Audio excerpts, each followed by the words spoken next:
pessoal, eu sou Tainá Chagas, sou estudante de Publicidade e Propaganda na UF e fiz o meu ensino médio inteiro em escola pública. E hoje eu vim falar para vocês sobre redação. Primeiramente, eu queria agradecer a oportunidade, agradecer o Léo por ter concedido esse tempinho aqui para eu falar um pouquinho sobre a minha experiência, ensinar um pouquinho do que eu aprendi para vocês.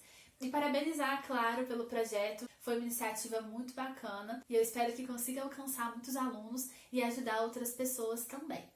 Gente, o meu Enem do terceiro ano, eu realmente não tinha a menor ideia de como escrever uma redação. Eu tinha um professor de português na escola, mas eu não tinha uma aula específica sobre redação.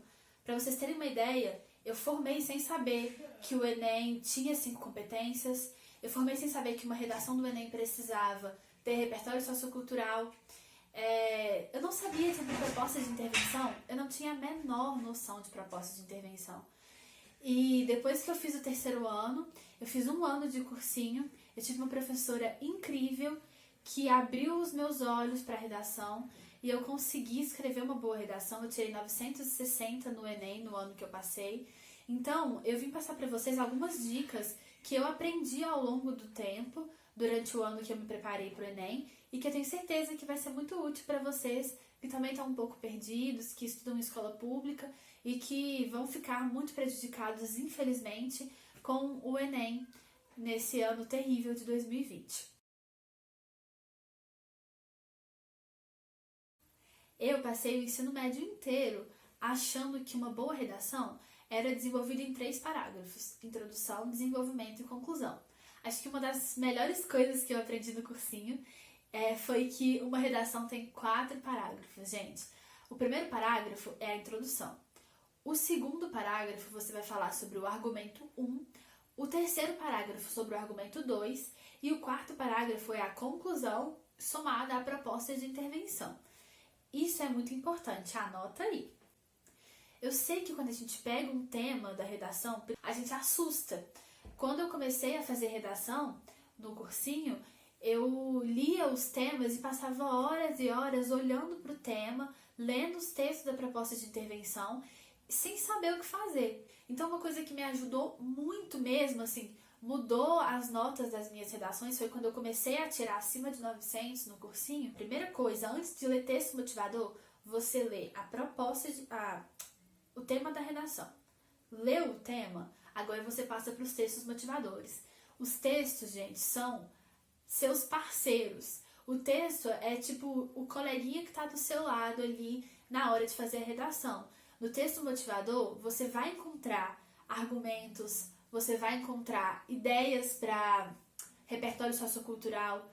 Então, tudo que você for lendo, que você achar que é importante, que é bacana usar como argumento, você grifa. Assim que você leu e conseguiu ter mais uma noção, você escreve no cantinho da folha argumento 1, argumento 2 e repertório sociocultural. Sobre o repertório, muita gente acha que precisa colocar uma coisa muito grande, mas não, o repertório pode ser qualquer coisa. De verdade, eu vou falar um pouquinho mais pra frente pra vocês sobre o repertório, mas já é bacana, assim que você lê, você já começar a pensar no que você pode usar. Agora eu vou falar pra vocês sobre essa estrutura. No primeiro parágrafo, por exemplo, é extremamente importante você falar a sua tese. O que é a tese? É exatamente o argumento 1 e o argumento 2. É você explicar o que você vai defender. Então vamos lá. Introdução, repertório mais tese, sendo que a tese é formada pelo argumento 1 e argumento 2. Quando você vê isso, você fica pensando, nossa, o que são esses argumentos? Então, eu comecei a desenvolver, assim, olhando as minhas redações, o que eu vi que foi funcionando era que eu usava um argumento social e um governamental, ou um argumento social e um individual. O que é isso? Eu vou usar um exemplo. Por exemplo, uma redação com o tema saúde pública, por exemplo.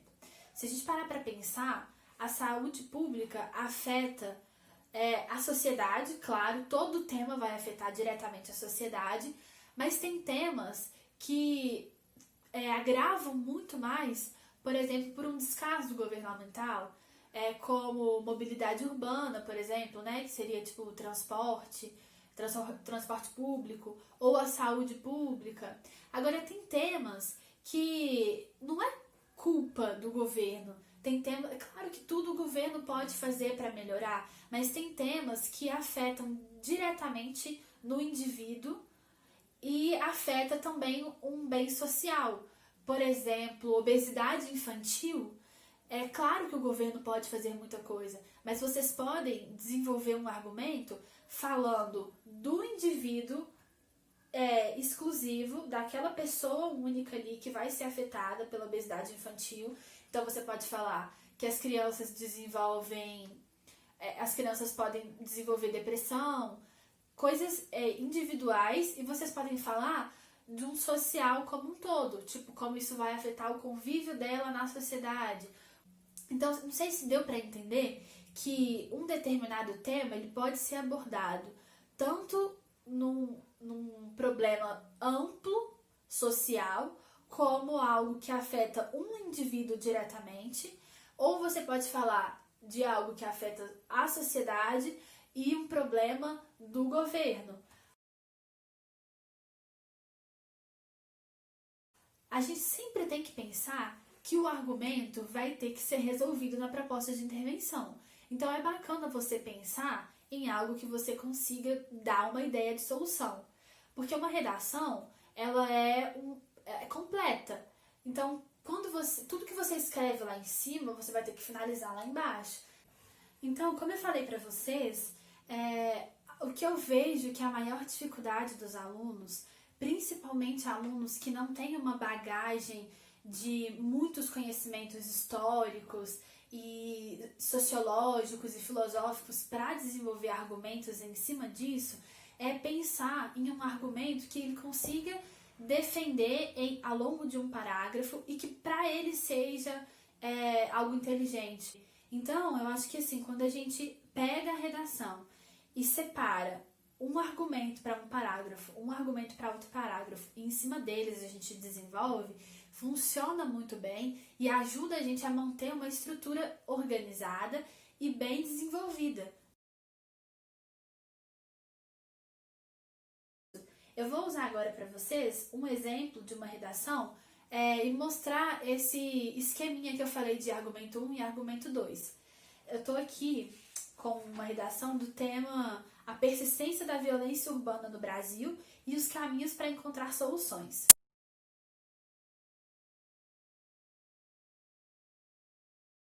Bom, eu comecei citando um documentário, mas eu usei como argumento a desigualdade social e o descaso governamental. E aí, nos parágrafos seguintes, você desenvolve esses argumentos. Então, eu disse que ia falar no primeiro parágrafo sobre a desigualdade social, que é um problema que afeta a sociedade num todo, é um problema amplo. E no segundo, o descaso governamental, que também, claro, afeta diretamente a sociedade, mas são dois temas, dois argumentos que dá pra gente desenvolver uma argumentação muito consistente e é algo que é nítido. É uma coisa muito legal que eu gosto de usar, é que são coisas que estão evidentes na sociedade. Todo mundo sabe que a violência persiste na sociedade e que o governo poderia fazer inúmeras medidas para diminuir e não faz. Entende? Só que a forma com que vocês vão desenvolver é que vai mudar completamente. Uma coisa que eu aprendi e que eu gosto de usar, que funciona muito, é que todo parágrafo meio que tem que ter uma introdução, um desenvolvimento e uma conclusão. Então, quando eu vou construir o parágrafo, o que é que eu penso? Na introdução eu coloco um fato. O fato geralmente é o argumento. Então, quando eu falo do descaso governamental, esse é um fato. Então, eu coloco outro fator que agrava ainda mais esse cenário diz respeito ao descaso governamental. Esse é o fato. Agora eu tenho que explicar e argumentar em cima desse fato. Então, por que o descaso governamental agrava o cenário da violência nas cidades, na violência urbana. Então eu vou explicar que esses cidadãos, eles não têm a mesma condição de competir no mercado de trabalho, que não têm o mesmo acesso à cultura. Qualquer coisa que você consiga desenvolver bem, mas você tem que explicar por que você está defendendo a ideia de que o descaso governamental agrava o cenário da violência urbana. Aí você teve o fato e explicou o fato. O próximo passo é comprovar. Por quê? Você não pode falar nada na sua redação que não tenha provas. Mas é claro que você não vai sair citando só um tanto de informação, de dados. Uma coisa que eu achava era que comprovar você precisava ter dados. E ninguém tem dados na cabeça, gente. Principalmente no Enem. Então, o que eu uso são coisas que estão para todo mundo. Estão aí disponíveis para todo mundo ver.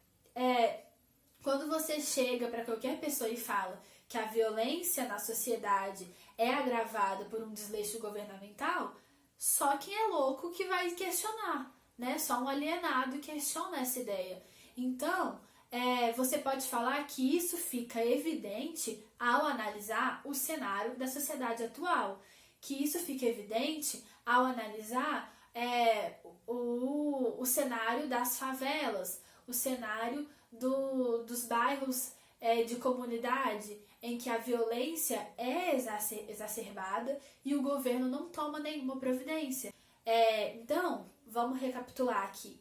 Um parágrafo ele vai ter a introdução do parágrafo, que vai ser um fato, que geralmente é o argumento que você defende lá na sua tese. Aí vai ter o desenvolvimento do parágrafo, que é a sua argumentação, que é você explicando por que você defende essa ideia. E no final, você explica, você prova isso. Se você tiver algum dado, é muito legal. Se você lembrar de alguma coisa que você leu no jornal, que você viu na TV, você usa dados do IBGE, dados noticiados pelo G1, no Jornal Nacional, você pode colocar. Agora, se você não lembrar de dados, não tem problema. Você pode colocar simplesmente coisas que estão na cara da sociedade. Eu costumo usar a frase: esse fator fica evidente ao analisar que... Aí vocês colocam o que a gente analisa. Ao analisar a sociedade, ao analisar as pessoas. Eu vou deixar para vocês um modelo de uma redação minha que vai ficar mais fácil de entender. Então é isso. Eu espero que vocês tenham gostado e conseguido aprender um pouquinho sobre redação com esse meu esquema. Muito obrigada para quem chegou aqui até o final e conseguiu ouvir toda essa aula que eu dei. Eu espero que eu tenha conseguido explicar e ser bem clara e que vocês possam utilizar esse esquema para escrever uma boa redação. Qualquer dúvida que vocês tiverem, pode me mandar mensagem no direct ou pro Léo, que o Léo me encaminha.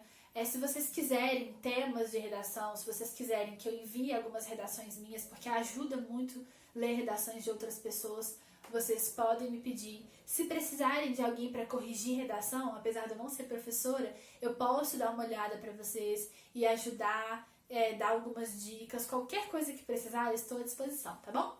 Um beijo, obrigada, gente!